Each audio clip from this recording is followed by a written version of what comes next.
오늘은 1914년 여름 평화롭던 유럽을 뒤흔든 제1차 세계대전의 첫 번째 거대한 충돌 리에주 공성전 이야기를 들려드릴게요. 당시 독일군은 프랑스를 빠르게 점령하기 위해 중립을 지키고 있던 이웃나라 벨기에를 가로질러 가겠다는 엄청난 계획을 세웠습니다. 독일군은 벨기에가 겁을 먹고 길을 비켜줄 거라 생각했지만 벨기에 사람들의 대답은 단호했어요. 우리는 길이 아니라 나라다 라며 정면으로 맞서기로 했죠. 그 저항의 중심지가 바로 리에주였어요. 이곳은 도시 주변을 12개의 강력한 콘크리트 요새가 둥글게 감싸고 있는 그야말로 철의 도시였답니다. 8월 5일 독일군이 드디어 리에주를 공격하기 시작했습니다.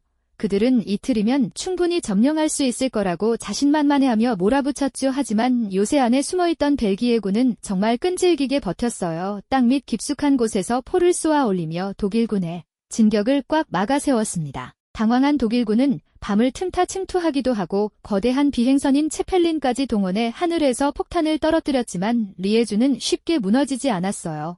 결국 독일군은 최후의 수단을 꺼냈습니다. 바로 빅베르타라고 불리는 집 한 채만큼 거대한 세계 최대 규모의 대포를 전선으로 끌고 온 거예요. 쿵 소리와 함께 거대한 포탄이 떨어지자 그 단단했던 콘크리트 요새들도 하나둘씩 힘없이 부서지기 시작했습니다. 벨기에의 레만 장군은 끝까지 요새를 지키다 무너진 잔해 속에서 정신을 잃은 채 포로가 되었지만 그의 용기는 전 세계를 감동시켰습니다. 비록 리에주는 함락되었지만 벨기에가 벌어준 귀중한 10일의 시간 덕분에 프랑스와 영국은 방어선을 준비할 소중한 기회를 얻을 수 있었답니다.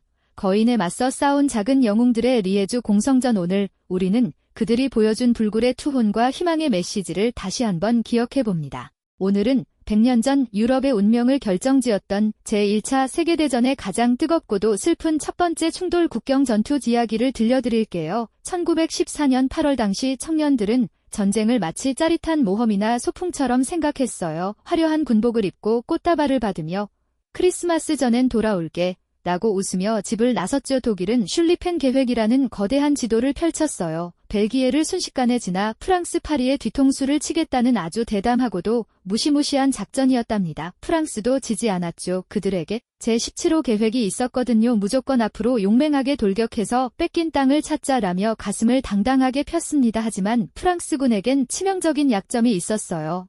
바로 너무나 아름다웠던 빨간 바지였죠. 초록빛 숲속에서 그 빨간 바지는 적들에게 나 여기 있으니 써보세요 라고 말하는 것과 같았거든요. 드디어 국경지대에서 두 거대한 군대가 정면으로 쾅 부딪혔어요. 8월의 뜨거운 태양 아래 웅장한 숲과 강가는 순식간에 자욱한 연기와 불꽃으로 가득 찼습니다. 프랑스군은 용감하게 돌격했지만 적들의 기계식 기관총 앞에서는 무력했어요.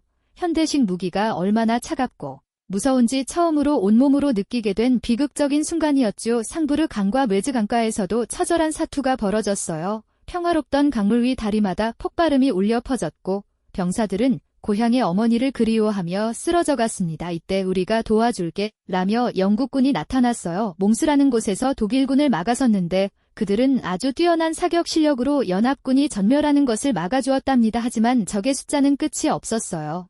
결국 모든 연합군은 눈물을 머금고 뒤로 물러나기 시작했습니다. 이것을 역사에서는 파리를 향한 길고 긴 대후퇴라고 불러요. 단 몇 주 만에 상상할 수 없을 만큼 많은 청춘이 사라졌어요. 유럽 전체가 전쟁은 소풍이 아니었군 라는 사실을 깨닫고 깊은 슬픔과 충격에 빠지게 되었답니다. 비록 국경 전투는 비극적이었지만 이 시련을 견뎌냈기에 나중에 파리를 지켜낼 수 있었어요. 우리도 그날의 아픔과 용기를 기억하며 평화의 소중함을 다시 한번 생각해보면 좋겠습니다.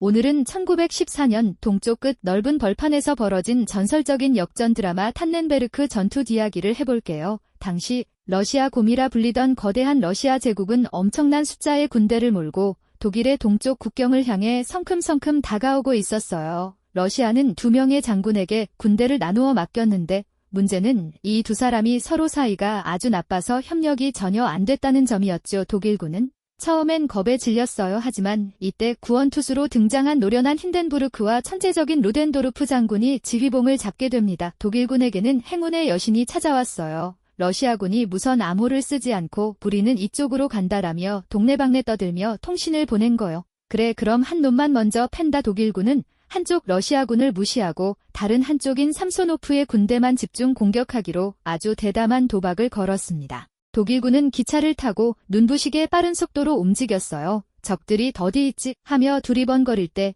이미 뒤로 돌아가 퇴로를 막아버렸죠. 삼소노프 장군이 이끄는 러시아군은 자신들이 거대한 주머니 속에 갇혔다는 사실을 너무 늦게 깨닫고 말았습니다. 도망가려 해도 아픈 독일군 뒤는 깊은 늪지대였어요. 러시아 군사들은 혼란에 빠졌고 거대한 제국군은 순식간에 무너지기 시작했죠. 결국 삼소노프 장군은 절망적인 패배의 책임을 느끼고 어두운 숲속에서 스스로 생을 마감하는 비극적인 최후를 맞이했습니다. 이 전투로 독일은 러시아의 공격을 완전히 막아냈고 힌덴부르크는 나라를 구한 전설적인 영웅으로 떠오르게 되었답니다. 숫자가 많다고 무조건 이기는 건 아니라는 사실을 보여준 탄넨베르크 전투 승리와 비극이 교차하는 이 역사를 통해 우리는 지혜의 중요성을 다시 한번 생각해보게 됩니다. 오늘은 1914년 가을 멸망의 위기에 처했던 파리를 구한 마법 같은 반격 제1차 마른 전투 이야기를 들려드릴게요. 당시 독일군은 거대한 파도처럼 프랑스를 향해 몰려왔고 프랑스군은 계속 뒤로 밀려나며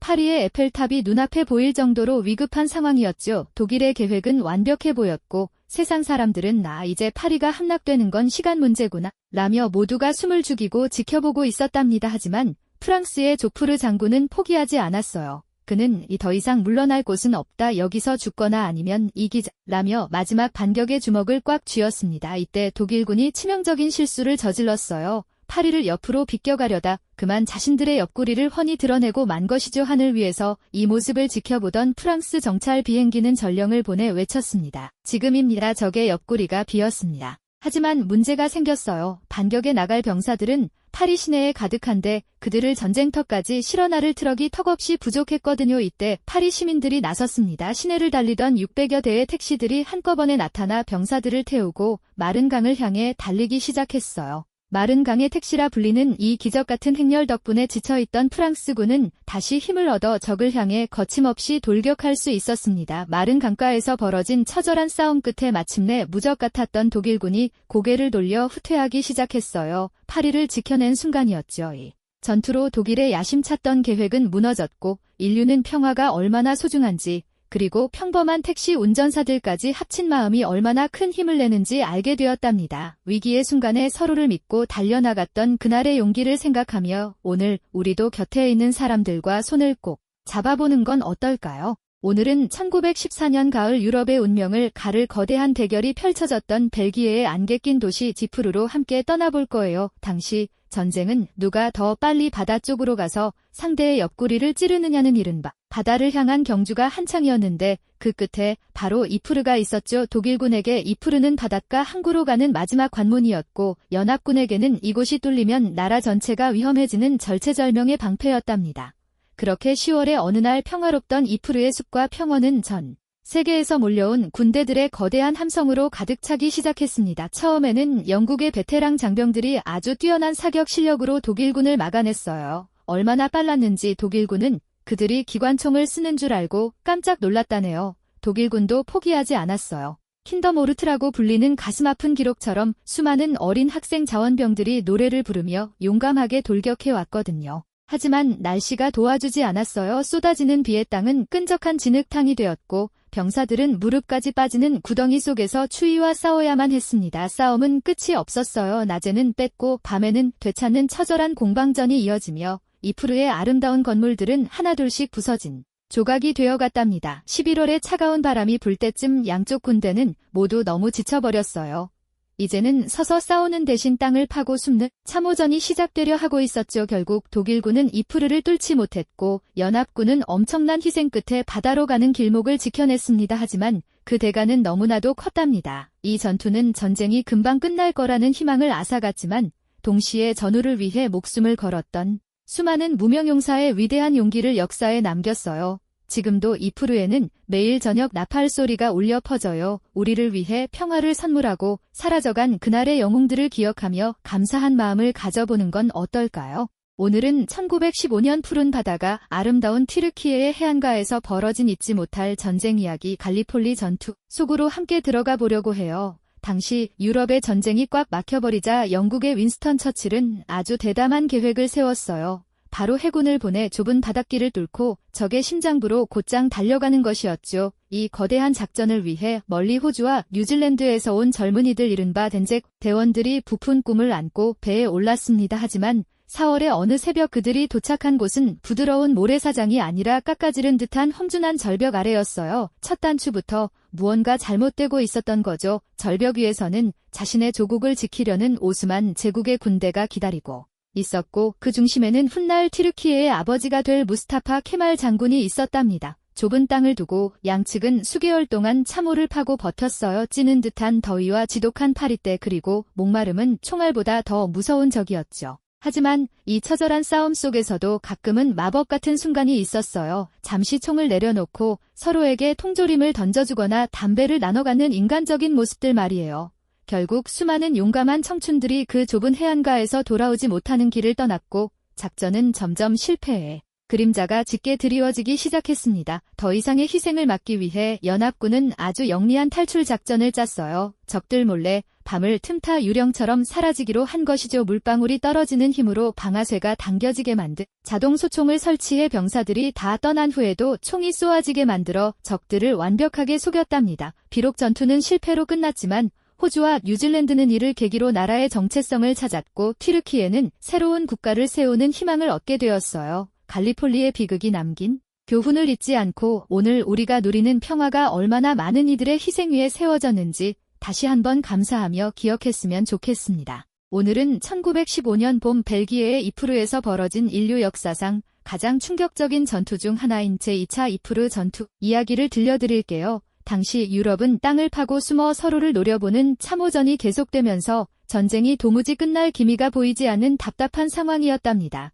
지루한 교착 상태를 깨고 싶었던 독일군은 비밀스럽게 무서운 계획을 준비했어요. 바로 바람을 타고 날아가는 보이지 않는 무기 독가스를 준비한 것이죠. 4월의 어느 평화로운 오후 연합군 참호를 향해 정체 모를 노란색과 초록색의 기묘한 안개가 스멀스멀 다가오기 시작했습니다. 저 안개는 뭐지 소독약인가? 라며 의아해하던 병사들은 곧 숨이 막히고 눈이 따가워지는 지옥 같은 고통을 느끼며 비명을 지르기 시작했어요. 인류가 처음 마주한 염소가스의 공포 앞에 전선은 순식간에 무너졌고 수천 명의 병사가 참호를 버리고 뒤로 도망칠 수밖에 없었답니다. 하지만 이때 바로 옆을 지키던 캐나다군 장병들이 나섰어요. 그들은 공포에 질려 도망치는 대신 뚫려버린 전선을 메우기 위해 불길 속으로 뛰어들었죠. 가스마스크조차 없던 그들은 수건에 소변을 적셔 입을 막아라 라는 임시방편을 동원해 독가스를 견뎌내며 자리를 지켰습니다. 이들의 필사적인 방어 덕분에 독일군은 결정적인 승리를 거두지 못했고 전투는 양측 모두에게 엄청난 상처를 남긴 채 한 달 넘게 이어졌답니다. 제2차 이프르 전투는 화학무기라는 끔찍한 비극을 시작하게 했지만 동시에 절망적인 순간에도 서로를 지키려 했던 병사들의 희생을 기억하게 합니다. 이 전장에서 친구를 잃은 존 맥레이 중령은 붉은 양귀비꽃을 보며 플랑드르 들판에서라는 시를 썼고 이는 오늘날 평화의 상징이 되었죠. 보이지 않는 공포에 맞섰던 그날의 용기를 잊지 않으며 다시는 이런 아픔이 반복되지 않도록 우리 모두 평화로운 세상을 꿈꿨으면 좋겠습니다. 오늘은 제1차 세계대전 중 가장 험난하고도 고통스러웠던 하지만 너무나 아름다운 풍경 속에서 벌어진 비극적인 대결 기존초 전투 이야기를 해볼게요. 1915년 이탈리아는 연합군 편에 서서 전쟁에 뛰어들었어요. 목표는 오스트리아 헝가리 제국을 밀어내고 영토를 넓히는 것이었는데 그 길목에 바로 이존초 강이 흐르고 있었죠. 상상해보세요. 보석처럼 빛나는 강물과 웅장한 알프스 산맥이 펼쳐진 이곳이 앞으로 수백만 명의 청춘이 쓰러져갈 지옥의 전쟁터가 될 줄 누가 알았겠어요. 당시 이탈리아군의 지휘관은 루이지 카도르나 장군이었어요. 그는 아주 엄격하고 고집이 셌는데 나프로 무조건 돌격해서 뺏어라 라는 말만 되풀이하는 스타일이었답니다. 드디어 첫 번째 전투가 시작되었지만 이탈리아군은 곧 엄청난 난관에 부딪혔어요. 적들은 이미 깎아지른 듯한 산꼭대기 요새에서 아래를 내려다보며 기다리고 있었거든요. 이존초 전투의 가장 무서운 점은 총알보다 바위 파편이었어요. 포탄이 단단한 석회암산에 맞으면 바위가 깨지면서 수천 개의 날카로운 파편이 병사들을 덮쳤답니다. 첫 번째, 두 번째, 세 번째 전투는 계속되었지만 전선은 거의 움직이지 않았어요. 병사들은 매번 똑같은 언덕을 향해 달려가고 또 쓰러지기를 무려 11번이나 반복했습니다. 산 위에서의 생활은 정말 비참했어요. 겨울에는 영하의 추위와 눈사태가 병사들을 위협했고 가파른 절벽 끝에 매달려 잠을 청하며 내일을 기약해야 했죠. 1917년 드디어 11번째 전투에서 이탈리아군이 조금씩 성과를 거두는 듯 했어요. 하지만 너무 지쳐버린 병사들은 이제 한계에 다다르고 있었답니다. 이때 독일군이 오스트리아를 돕기 위해 무시무시한 비밀 무기인 독가스를 들고 나타났어요. 이것이 바로 이존초의 마지막이자 12번째 전투인 카포레토 전투의 시작이었죠. 갑작스러운 가스 공격과 강력한 포격에 이탈리아군은 결국 무너졌고 수십만 명이 뒤로 물러나야 했어요. 수많은 희생을 치렀던 12번의 사투가 허무하게 끝나는 순간이었죠. 비록 이존초의 물결은 수많은 눈물로 가득 찼지만 우리는 이 역사를 통해 지도자의 지혜와 평화의 소중함을 다시 한번 가슴 깊이 새기게 됩니다. 오늘은 1916년 프랑스의 작은 도시 베르댕에서 벌어진 인류 역사상 가장 길고 처절했던 사투 베르댕 전투 이야기를 들려드릴게요. 당시 독일군은 전쟁을 빨리 끝내기 위해 무시무시한 계획을 세웠어요. 바로 프랑스의 자존심인 베르댕 요새를 공격해 프랑스군의 피를 말려버리겠다는 전략이었죠. 2월 21일 아침 평화롭던 숲속에 수천 발의 대포가 불을 뿜기 시작했습니다. 땅이 통째로 뒤집힐 정도의 엄청난 폭격은 그야말로 지옥의 시작이었답니다. 준비가 부족했던 프랑스군은 당황했고 순식간에 가장 강력했던 두오몽 요새를 빼앗기고 말았어요. 이대로 파리까지 뚫리는 건가라며 모두가 공포에 떨었죠. 이때 프랑스를 구하기 위해 필리프 페탱 장군이 등장했습니다. 그는 그들은 통과할 수 없다라고 외치며 병사들의 사기를 북돋았답니다. 페탱 장군은 성스러운 길이라 불리는 유일한 보급로를 열었어요. 수천 대의 트럭이 밤낮 없이 식량과 탄약을 실어 나르며 희망의 불씨를 살렸죠. 전장은 끔찍했어요. 끊임없는 폭격으로 숲은 사라지고 땅은 달 표면처럼 구멍투성이가 되었죠. 병사들은 진흙탕 속에서 갈증과 배고픔을 견디며 버텼습니다. 요새에서는 통신이 끊기자 마지막 비둘기를 날려 도움을 요청하기도 했어요. 물 한 방울 없는 극한의 상황에서도 그들은 끝까지 항복하지 않았답니다. 전투는 끝날 기미 없이 수개월 동안 이어졌고 사람들은 이곳을 베르댕의 분쇄기라고 불렀어요. 양쪽 모두 수십만 명의 희생자가 생기는 비극이 계속되었죠. 10월이 되자 드디어 프랑스군의 반격이 시작되었습니다. 그들은 잃어버렸던 요새들을 하나둘 되찾으며 독일군을 조금씩 밀어내기 시작했답니다. 마침내 12월 독일군이 철수하면서 10개월간의 긴 싸움이 끝났습니다. 베르댕은 지켜졌지만 그 자리에 남은 건 엄청난 양의 포탄 조각과 슬픔이었죠. 불굴의 의지로 나라를 지켜낸 베르댕의 영웅들, 이제 그곳은 화해와 평화의 상징이 되었답니다. 우리도 그날의 용기를 기억하며 평화를 소중히 간직해야겠습니다. 오늘은 1916년 드넓은 북해에서 벌어진 역사상 가장 거대한 강철 거인들의 대결 듀틀란트 해전 이야기를 들려드릴게요.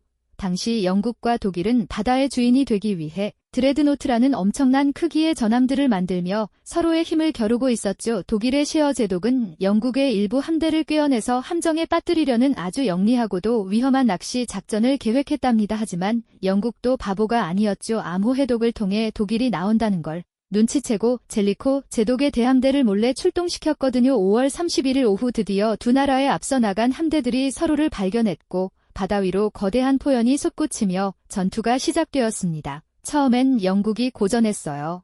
오늘 우리 배들에 무슨 문제가 있는 것 같군 이라는 말이 나올 정도로 순식간에 큰 배들이 폭발하며 가라앉았죠. 하지만 그 순간 수평선 너머에서 수십 척의 영국 본대 함대가 거대한 성벽처럼 등장했어요. 그 웅장한 모습에 독일군은 깜짝 놀랐답니다. 영국의 젤리코 제독은 티자 전법이라는 필살기를 써서 독일 함대의 앞길을 가로막고 수백 문의 대포를 한꺼번에 퍼부었어요. 위기에 빠진 독일은 어둠과 안개 속으로 도망치기 위해 어뢰를 쏘며 필사적으로 저항했고 바다는 불꽃놀이처럼 번쩍였죠. 밤이 깊어지자 독일 함대는 요리조리 미꾸라지처럼 영국의 포위망을 빠져나갔고 결국 무사히 자신들의 항구로 돌아갔답니다. 독일은 더 많은 적의 배를 침몰시켰다고 기뻐했지만 결국 바다의 통제권은 여전히 영국의 손에 남아있게 된 묘한 결과였어요. 이제 그 거대했던 전함들은 역사 속으로 사라졌지만 평화를 지키기 위한 그날의 뜨거웠던 기록은 우리에게 많은 것을 생각하게 합니다.